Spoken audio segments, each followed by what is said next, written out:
دیکھ کر بولی، تم یہاں پر نئی آئی ہو؟ میں نے صرف سر ہلا کر ہاں کا اشارہ کیا۔ میں نے اس سے کہا کہ میں 2nd فلور پر رہتی ہوں، فلیٹ نمبر 204 میں۔ اور آپ؟ وہ عورت بہت ہی فرینڈلی تھی۔ اس نے مجھے اپنا نام سارہ بتایا، اور اس نے یہ بھی بتایا کہ یہ میرا بچہ ہے، اس کا نام علی ہے۔ اس فلیٹ میں بس ہم دونوں ہی رہتے ہیں۔ سارہ کی مسکراہٹ بہت ہی گرم جوشی والی تھی۔ تھوڑی ہی دیر میں ہماری بہت اچھی بات چیت ہو گئی۔ سارہ نے مجھے اگلے دن چائے پر بھی بلایا۔ پہلے تو میں تھوڑا سا ہیسیٹیٹ ہو گئی، پھر میں چلی گئی اس کے گھر۔ سارہ کا گھر اندر سے کافی خالی خالی تھا۔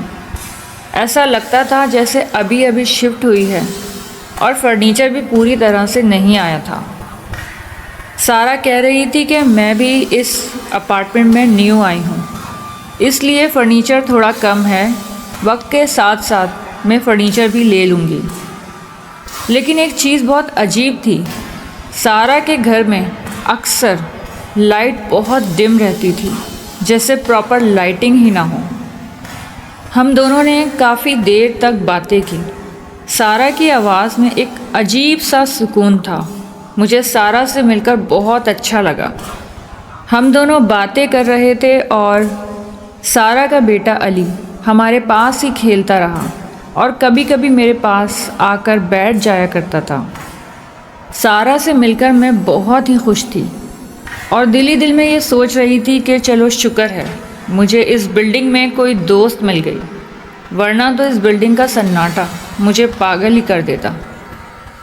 اگلے دن سے سارہ اور میری روٹین بن گئی تھی، یا تو میں نیچے چلی جاتی یا پھر سارہ خود ہی اوپر میرے اپارٹمنٹ میں آ جاتی، اور کبھی کبھی ہم لوگ کھانا بھی شیئر کرتے تھے، اور مجھے یہ سب کچھ بہت اچھا لگتا تھا۔ شروع کے 2-4 دن تو یہ سب بہت اچھا چلنے لگا، لیکن پھر کچھ چھوٹی چھوٹی عجیب سی باتیں ہونے لگیں۔ کچھ سمجھ آنے لگا، کچھ سمجھ سے گزرنے لگا۔ کبھی کبھی رات کو سارہ کے گھر سے آوازیں آتی، جیسے یہاں پر سارہ اور علی کے علاوہ اور بھی لوگ رہتے ہیں۔ میں اگلے دن سارہ سے پوچھتی تو سارہ کہتی، ارے نہیں یار، ٹی وی چل رہا ہوگا۔ اس طرح کی بات کرتی تو میں بھی اس بات کو جانے دیتی اور زیادہ سیریس نہیں لیتی تھی۔ ایک دن روز کی طرح سارہ میرے گھر آئی۔ ہم دونوں بیٹھ کر باتیں کر رہے تھے کہ علی اچانک سے سامنے بیٹھ کر مجھے گھورتا رہا۔ کافی دیر ہو گئی تو مجھے بھی کچھ عجیب سا لگنے لگا۔ میں نے باتیں کرتے کرتے علی کی طرف دیکھا تو علی کنٹینیوسلی مجھے گھور رہا تھا، بنا اپنی پلک جھپکائے۔ وہ صرف مجھے ہی دیکھ رہا تھا۔ پھر آہستہ سے میرے پاس آ کر بیٹھا اور میرے کان میں کہنے لگا، آنٹی آپ کو پتہ ہے نیچے والے اپارٹمنٹس میں کوئی بھی نہیں رہتا، صرف ہم رہتے ہیں۔ مجھے بات سن کے بہت عجیب لگا، لیکن بچہ تھا، یہ سوچ کر میں نے اس کی بات کو ٹال دیا۔ لیکن کہیں نہ کہیں اس کے یہ الفاظ میرے دل میں کھٹک رہے تھے۔ اور پھر ایک رات جب میں اپنی بالکنی میں کھڑی تھی تو میں نے نیچے دیکھا، جہاں سے 1st فلور پر سارہ کے گھر کی بالکنی بالکل کلیئر دکھتی تھی۔ میں نے سارہ کی بالکنی میں دیکھا، سارہ بھی کھڑی ہوئی تھی اور میری طرف دیکھ کر مسکرا رہی تھی۔ اس وقت سارہ کی بالکنی میں بالکل اندھیرا تھا، صرف سارہ نظر آ رہی تھی، اور سارہ کی آنکھیں بالکل اندھیرے میں ڈوبی تھیں۔ مجھے لگا شاید اندھیرا ہو رہا ہے اور مجھے ہلکا ہلکا ہی عکس دکھ رہا ہے سارہ کا، تو یہ میری غلط فہمی بھی ہو سکتی ہے۔ لیکن سارہ کے ساتھ پیچھے کوئی اور بھی تھا۔ وہ علی نہیں تھا، بلکہ کچھ اور۔ ایک سایہ دیکھا جس کا قد تقریباً 13 سے 14 فٹ تھا، اور وہ بنا حرکت کے سارہ کے بالکل پیچھے کھڑا تھا۔ جب یہ سب میں نے دیکھا تو مجھے ڈر سا لگا، لیکن میں نے سارہ کو کچھ بھی نہیں کہا اور میں فوراً ہی اپنے کمرے میں آ گئی۔ میرا دل زور زور سے دھڑک رہا تھا اور مجھے سمجھ نہیں آ رہا تھا کہ یہ میں نے کیا دیکھا ہے۔ کیا یہ میرا وہم تھا یا سچ میں سارا کے پیچھے کوئی مخلوق کھڑی تھی؟ اس دن سے میرا دل بہت بے چین رہنے لگا۔ میں نے سارا سے ملنا تقریباً ختم کر دیا۔ میں سارا کے گھر بالکل بھی نہیں جا رہی تھی اور نہ ہی سارا میرے گھر آ رہی تھی۔ میں پھر سے اپنے آپ کو تنہا اکیلا محسوس کرنے لگی۔ رات ہوتی تو بلڈنگ کا سناٹا مجھے جیسے کھانے کو پڑتا ہے اور میں اور ڈرنے لگتی، لیکن جیسے ہی صبح ہوتی تو مجھے لگتا کہ شاید میں ہی بہت زیادہ سوچ رہی ہوں۔ ایسا کچھ بھی نہیں ہے۔ اس بات کو 3 سے 4 دن گزر گئے۔ 3 سے 4 دن بعد سارا خود میرے گھر آئی اور میں سارا سے کافی ریزرو تھی۔ سارا کے چہرے پر ہمیشہ کی طرح ایک پیاری سی اسمائل تھی، لیکن اس دن مجھے لگا جیسے سارا کے چہرے میں کچھ اور بھی ہے جو کہ سارا چھپا رہی ہے۔ سارا نے مجھے کہا، ماہ رخ، تمہیں کل رات کوئی بہت ڈراؤنا خواب آیا ہوگا، ہے نا؟ میں ایک دم سے اس کی طرف دیکھنے لگی۔ اس نے کہا، دیکھو تمہاری آنکھوں میں مجھے تھکن نظر آ رہی ہے، ایسا ہی ہے نا؟ اس بار میں سارا کے ساتھ اس طرح گھل مل کے بات نہیں کر رہی تھی۔ مجھے کچھ عجیب سا سگنل دل میں محسوس ہو رہا تھا۔ میں تھوڑا گھبرا گئی تھی، لیکن میں نے اس رات کے بارے میں اسے بالکل بھی نہیں بتایا تھا۔ خیر، میں نے اس کو بولا کہ تمہیں کیسے پتا؟ اس بات پر سارا زور سے ہنس دی اور بولی، ارے پاگل، یہاں میں بھی تو رہتی ہوں اور بلڈنگ کے اندھیرے میں جو کچھ ہوتا ہے اس کا احساس تو یہاں سب کو ہی ہوتا ہے نا۔ سارا کے یہ الفاظ سن کر جیسے میرے ہاتھ پاؤں ٹھنڈے ہی ہو گئے تھے۔ میں سارا سے بہت زیادہ گھل مل کے بات نہیں کر رہی تھی تو سارا بھی زیادہ دیر رک نہیں پائی اور پھر سارا جلدی ہی گھر چلی گئی۔ اس رات جب میں اپنے بستر پر سونے کے لیے لیٹی تو مجھے لگنے لگا جیسے میرے کمرے میں کھڑکی کے پاس کوئی لمبا سا سایہ کھڑا ہے بنا کسی حرکت کے۔ مجھے اس کو دیکھ کر بہت خوف آیا۔ پھر مجھے لگا کہ شاید میرا وہم ہے جو اندھیرے میں مجھے اس طرح کا سایہ دکھ رہا ہے۔ میں نے اپنی آنکھیں بند کیں اور قرآن کی تلاوت کرنے لگی اور پتہ نہیں کب مجھے نیند آئی اور میں سو گئی۔ اچانک گہری نیند میں میرے کان کے پاس علی کی آواز آئی، جیسے اس نے میرے کان میں سرگوشی کی ہو کہ باجی جلدی نیچے چلیں، آپ کو نیچے باجی بلا رہی ہیں۔ میں ایک دم سے نیند سے جاگی، اٹھ کر بیٹھی، کمرے میں چاروں طرف دیکھا تو کچھ بھی نہیں تھا۔ کمرہ بالکل خالی اور بہت پرسکون۔ میں اٹھی، مجھے لگا شاید کہ میرا وہم ہو یا میں نے کوئی خواب دیکھا ہو، لیکن پھر مجھے نیچے سے کچھ ہلچل سی محسوس ہوئی تو میں نے کہا چلو میں دیکھ ہی لیتی ہوں۔ میں نے ہمت کی اور دروازہ کھول کر سیڑھیوں سے اتر کے نیچے والے فلیٹ تک گئی۔ ابھی میں نیچے اتری نہیں تھی، اوپر کی سیڑھیوں سے میں نے جھانک کر دیکھا ہی تھا۔ نیچے فلور میں بالکل اندھیرا پڑا تھا، پورا کوریڈور اندھیرے میں ڈوبا ہوا تھا۔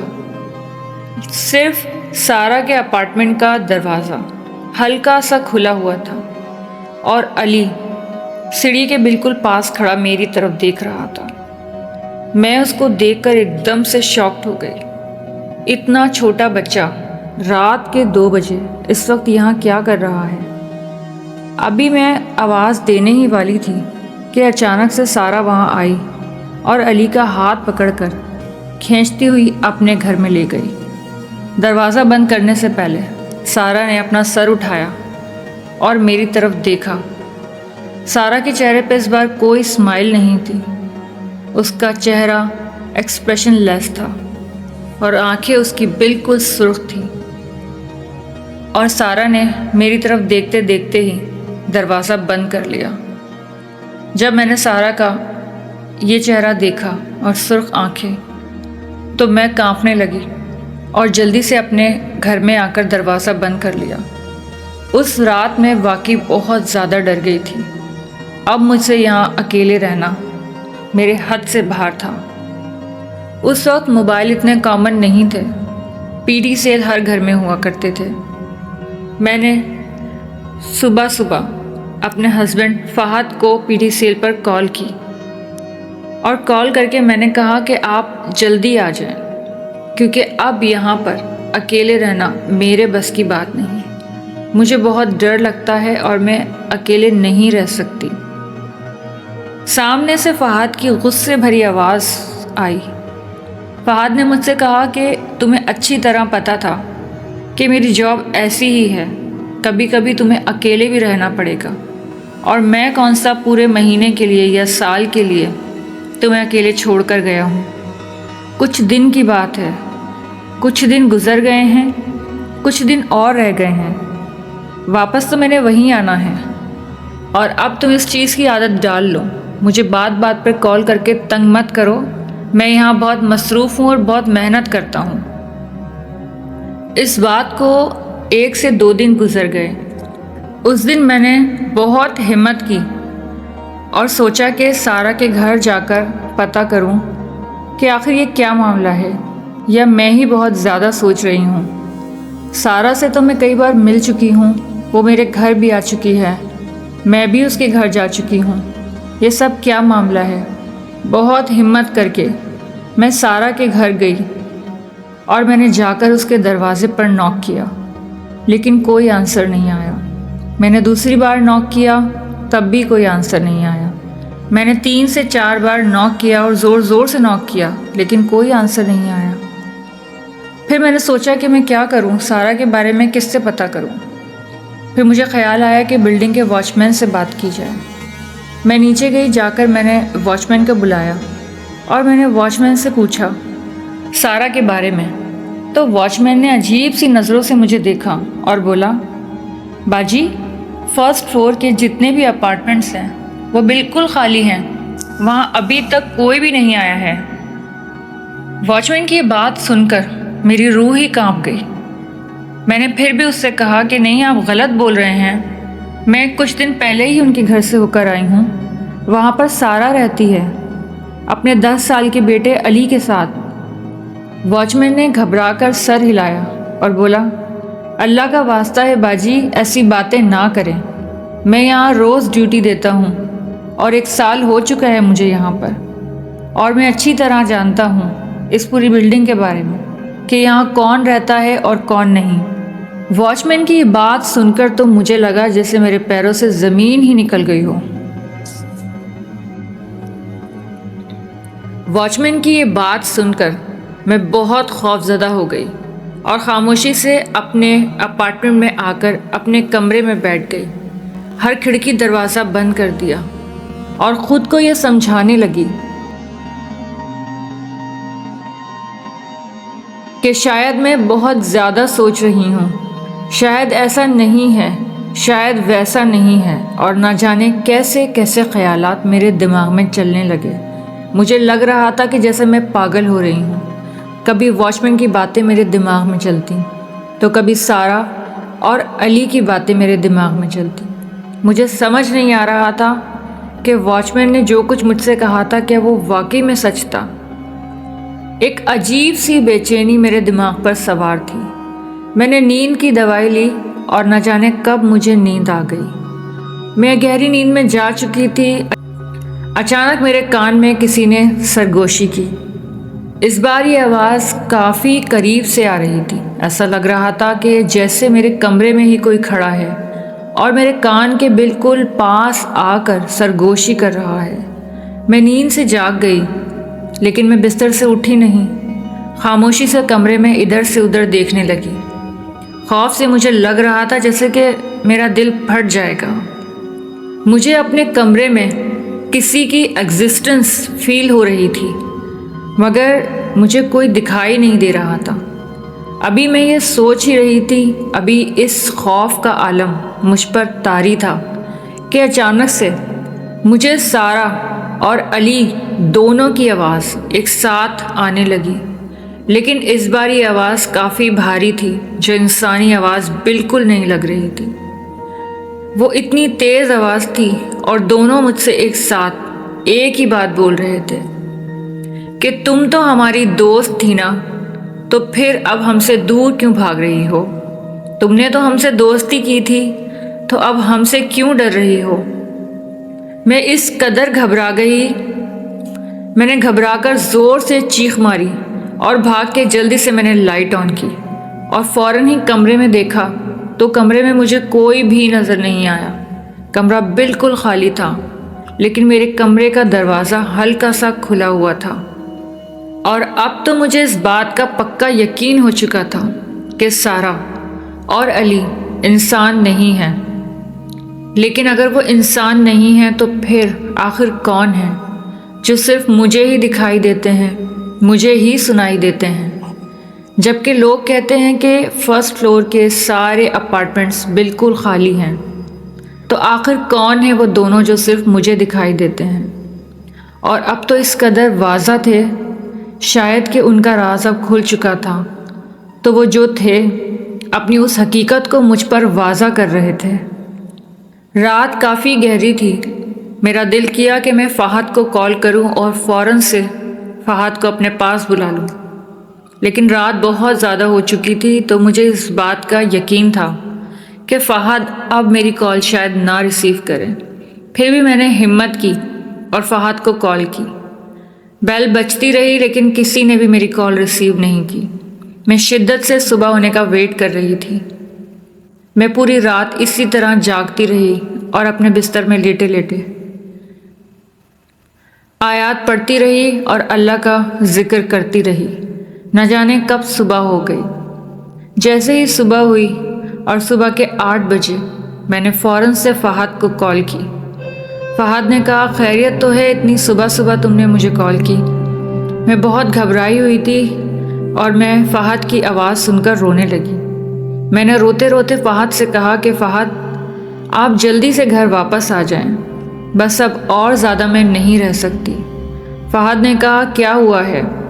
میں نے کہا، فہد یہ گھر ٹھیک نہیں ہے اور نیچے کے سارے اپارٹمنٹس بالکل خالی ہیں، یہ جگہ ٹھیک نہیں ہے۔ فہد نے مجھ سے کہا کہ تم کیا کہہ رہی ہو، مجھے کچھ سمجھ نہیں آ رہا۔ میں نے کہا، فہد، فرسٹ فلور کے سارے اپارٹمنٹس خالی ہیں، سب لوگ کہتے ہیں کہ وہاں کوئی نہیں رہتا، لیکن وہاں لوگ رہتے ہیں۔ فہد نے کہا، تمہاری باتیں مجھے بالکل سمجھ نہیں آ رہی۔ فہد نے مجھے غصے سے کہا کہ بس کر دو، تمہیں اکیلے رہنے کی عادت ہے ہی نہیں، اور ہر چیز میں تمہیں جن بھوت نظر آتے ہیں، تمہیں خود کو سنبھالنا ہوگا، اور میں بہت بزی ہوں، میں ابھی بالکل بھی نہیں آ سکتا ہوں۔ یہ کہہ کر فہد نے فون رکھ دیا۔ تھوڑی دیر تک میں فہد کے اس بیہیویئر پر روتی رہی۔ پھر مجھے خیال آیا کہ شاید فہد کسی چیز کے پریشر میں ہوں، شاید وہ اپنے کام میں اس قدر بزی ہوں، کسی چیز کا اسٹریس ہو۔ یہ سوچ کر میں نے اس بات کو انڈرسٹینڈ کیا، لیکن مجھے اس سچویشن کو کس طرح انڈرسٹینڈ کرنا ہے یہ نہیں سمجھ آ رہا تھا۔ اب جو بھی تھا اس کو میں نے ہی فیس کرنا تھا۔ فہد نے تو مجھے ہری جھنڈی دکھا دی تھی۔ میں پورا دن اپنے ہی اپارٹمنٹ میں رہتی، صرف بیلکنی سے دن کے ٹائم باہر جھانک لیتی، لیکن رات میں تو میری بیلکنی میں جانے کی بالکل ہمت نہ ہوتی۔ اکثر مجھے ایسا محسوس ہوتا جیسے میرے پیچھے کوئی چل رہا ہے، جیسے میرے سائڈ پر کوئی ہے، اور کبھی کبھی کچن کے دروازے کے پاس مجھے علی کا عکس دکھائی دیتا۔ میں دن میں زیادہ تر باوضو رہتی، اکثر قرآن پاک کی تلاوت کرتی، دن کو کسی نہ کسی طرح کاٹ ہی لیتی، مگر جیسے ہی رات آتی تو لگتا جیسے سب کچھ بکھر گیا۔ یہ رات مجھ پہ بہت زیادہ بھاری گزرتی تھی۔ ایک دن کے وقت میں اپنی بیلکنی میں کھڑی تھی، اچانک میری نظر سارہ کی بیلکنی پر پڑی تو وہاں میں نے دیکھا کہ علی خاموش کھڑا تھا۔ اس کا چہرہ تقریباً نیچے تھا اور تھوڑا سا اس نے اوپر کی طرف دیکھا، اور اس کی آنکھیں میری طرف تھیں۔ اس کی آنکھیں بالکل سرخ تھیں۔ میں اس کو دیکھ ہی رہی تھی کہ اچانک اندر سے سارہ نکل کر آئی اور اسے ہاتھ سے کھینچ کر کمرے میں لے جانے لگی، اور فوراً ہی اس نے بھی میری طرف دیکھا، اور جب دونوں نے ایک ساتھ میری طرف دیکھا تو میری تو روح ہی کانپ گئی، اور دونوں میری طرف دیکھ کر زور سے ہنسنے لگے۔ اس سے زیادہ میں اس جگہ نہیں کھڑی ہو سکتی تھی۔ میں فوراً ہی دروازہ بند کر کے بالکنی سے نکل کر اپنے کمرے میں آئی۔ مجھے لگ رہا تھا کہ میرا دماغ خراب ہو چکا ہے۔ یہ لوگ صرف مجھے ہی دکھائی دے رہے ہیں، میں پاگل ہو چکی ہوں۔ مجھے ایسا ہی لگ رہا تھا جیسے میں سچ میں پاگل ہو گئی ہوں۔ مجھ سے برداشت نہیں ہو رہا تھا۔ میں نے پھر سے فہد کو کال کی۔ میں نے فہد کو کال کر کے کہا کہ فہد، تمہیں اللہ کا واسطہ ہے، تم واپس آ جاؤ، میں نہیں رہ سکتی، میں پاگل ہو جاؤں گی یہاں پر۔ فہد نے گہری سانس لی اور کہا ٹھیک ہے، میں 2 دن میں واپس آ جاؤں گا، 2 دن میں زیادہ ناٹک مت کرنا اور خود کو سنبھالو۔ فہد کا یہ روڈ بیہیویئر مجھے تکلیف تو دے رہا تھا، لیکن کہیں نہ کہیں اس بات کا سکون تھا کہ فہد جلدی آنے والے ہیں۔ 2 دن سکون سے گزر گئے۔ 2 دن بعد فہد بھی واپس آ گئے۔ فہد کو دیکھ کر میں بہت خوش تھی۔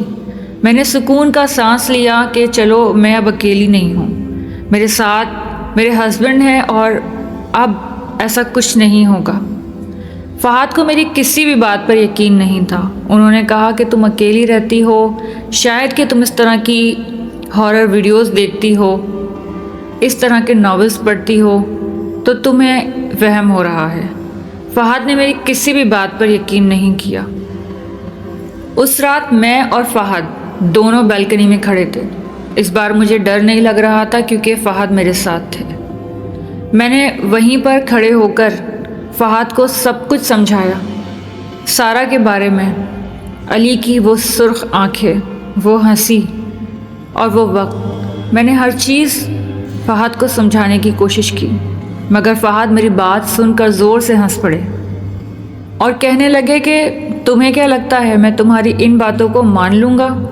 چلو اگر ایسا ہی ہے تو ابھی نیچے چلتے ہیں اور تمہاری سارا آنٹی سے مل کر آتے ہیں۔ میں ان کی بات سن کے بہت گھبرا گئی۔ میں نے فہد کو کہا کہ نہیں فہد، ابھی نہیں، ابھی بہت زیادہ رات ہو رہی ہے، دن کے وقت چلتے ہیں، ابھی نہیں۔ لیکن فہد تو بضد تھے۔ انہوں نے کہا نہیں، آج تمہاری اس سارا آنٹی اور اس کے بھوت سے مل کر آتے ہیں۔ وہ صرف مذاق ہی سمجھ رہے تھے اور زبردستی مجھے کھینچتے ہوئے نیچے لے گئے۔ نیچے بالکل اندھیرا تھا۔ نیچے فلور کے سارے اپارٹمنٹس خالی تھے، صرف وہی اپارٹمنٹ جو سارا کا تھا، اس کا دروازہ تھوڑا سا کھلا ہوا تھا۔ تو فہد نے کہا چلو اندر چلتے ہیں۔ جب یہاں تک آ گئے میں نے فہد کو بہت روکا، لیکن فہد اندر چلے گئے مجھے لے کر۔ اندر بالکل اندھیرا تھا اور کوئی بھی نہیں تھا۔ جو تھوڑا بہت فرنیچر تھا، جب میں سارا کے گھر گئی تھی اس وقت جو فرنیچر میں نے دیکھا تھا، اب وہ بھی نہیں تھا۔ فہد نے کہا دیکھا میں نے تمہیں کہا تھا، یہ اپارٹمنٹس بالکل خالی ہیں اور ابھی تک یہاں پر کوئی بھی نہیں آیا ہے، تو تم کس سے ملنے گئی تھی؟ میں بالکل خاموش کھڑی تھی، مجھے ڈر بھی بہت زیادہ لگ رہا تھا۔ میں رونے لگی اور میں نے فہد سے کہا کہ فہد میں یہاں آ چکی ہوں، یہاں کا منظر، یہاں کی چیزیں ایسی نہیں تھیں، لیکن اب یہ سب کچھ بہت زیادہ خوفناک تھا۔ فہد نے میرا ہاتھ جھٹکا اور کہا کہ تمہارا دماغ سچ میں خراب ہو چکا ہے۔ ہم دونوں اس اپارٹمنٹ کے ٹی وی لانچ میں کھڑے تھے کہ اچانک ہی اندر والے کمرے سے کسی بچے کے ہنسنے کی زوردار آواز آئی۔ یہ آواز سن کر تو میں کانپ گئی اور ایک جگہ فہد جو مجھ پر غصہ کر رہے تھے وہ بھی ایک پل کو ہل گئے۔ انہوں نے اپنے دائیں بائیں دیکھا، کچھ بھی نظر نہیں آیا، ہاتھ میں صرف ایک ٹارچ تھی۔ فہد نے زور سے کہا کون ہے یہاں پر؟ میں نے فہد کو کہا فہد چھوڑیں اور چلیں یہاں سے۔ فہد نے کہا 1 منٹ رکو۔ میں نے کہا فہد چھوڑیں اس کو اور یہاں سے چلیں۔ فہد بھی تھوڑا گھبرا گئے تھے۔ تھوڑی دیر کے لیے سب کچھ خاموشی چھا گئی، پھر اچانک سے وہ ہنسنے کی آواز پھر سے آنے لگی اور دیکھتے ہی دیکھتے آواز اور تیز ہو گئی۔ میں نے کہا فہد یہاں سے چلیں۔ فہد نے میرا ہاتھ پکڑا اور ہم وہاں سے نکلنے لگے۔ ہم نے 2 قدم آگے بڑھائے تھے کہ اچانک جو آواز ابھی تک ہنسنے کی تھی وہ چیخوں میں بدل گئی۔ فہد اب تسلیم کر چکے تھے کہ میں بالکل سچ کہہ رہی تھی اور ہم نے خود ہی اپنے لیے مصیبت کو دعوت دی تھی۔ اس جگہ پہنچ کر، صرف فہد کی وجہ سے۔ فہد نے میرا ہاتھ پکڑا اور ہم مجھے کھینچ کے جلدی سے اپارٹمنٹ سے باہر لے گئے۔ دروازہ تھوڑا سا کھلا تھا، فہد نے اس کو دھکا مار کے پورا دروازہ کھولا اور ہم جلدی سے باہر نکل گئے۔ ایسا لگ رہا تھا کہ جیسے کوئی قوت ہمیں اندر کی طرف کھینچ رہی ہے۔ ہم جلدی سے اپنے اپارٹمنٹ میں آئے، ہم نے دروازہ لاک کیا۔ فہد نے کہا تم بالکل صحیح کہہ رہی تھی، یہ بلڈنگ بالکل بھی ٹھیک نہیں ہے، یہ اپارٹمنٹ ٹھیک نہیں ہے، تم نے کیسے یہاں پر اتنا وقت کاٹ لیا؟ اور اندر ہی اندر فہد بہت شرمندہ تھے، لیکن اس وقت سمجھ نہیں آ رہا تھا کہ اس پر معذرت کی جائے یا پھر اس چیز کا حل نکالا جائے جو کچھ گزر رہا ہے۔ کسی طرح اللہ اللہ کر کے ہم نے وہ رات کاٹی۔ صبح ہوتے کے ساتھ ہی فہد نے اپنے قریبی ایک دوست کو کانٹیکٹ کیا اور اس کو یہ سارا قصہ بتایا، اور فہد نے اس سے کہا کہ ہم آج اس گھر سے نکلنا چاہتے ہیں۔ ایک رات تو ہم نے کاٹ لی، مگر مزید ہم اس گھر میں نہیں رہ سکتے، ہمارے لیے کچھ اور جگہ انتظام کیا جائے۔ فہد کے دوست نے کہا کہ اتنی جلدی کسی اور گھر کا ارینج تو نہیں ہو سکتا، لیکن ہاں تم ایک ہفتہ میرے گھر ضرور اسٹے کر سکتے ہو۔ ہم نے اسی دن اس گھر کو چھوڑ دیا، جلدی جلدی وہاں سے اپنا سامان شفٹ کیا، اور ہم ایک ہفتہ فہد کے اس دوست کے گھر پر رہے، اور ایک ہفتے کے اندر اندر فہد نے اور فہد کے دوست نے ہمارے لیے ایک نیا گھر ارینج کر دیا۔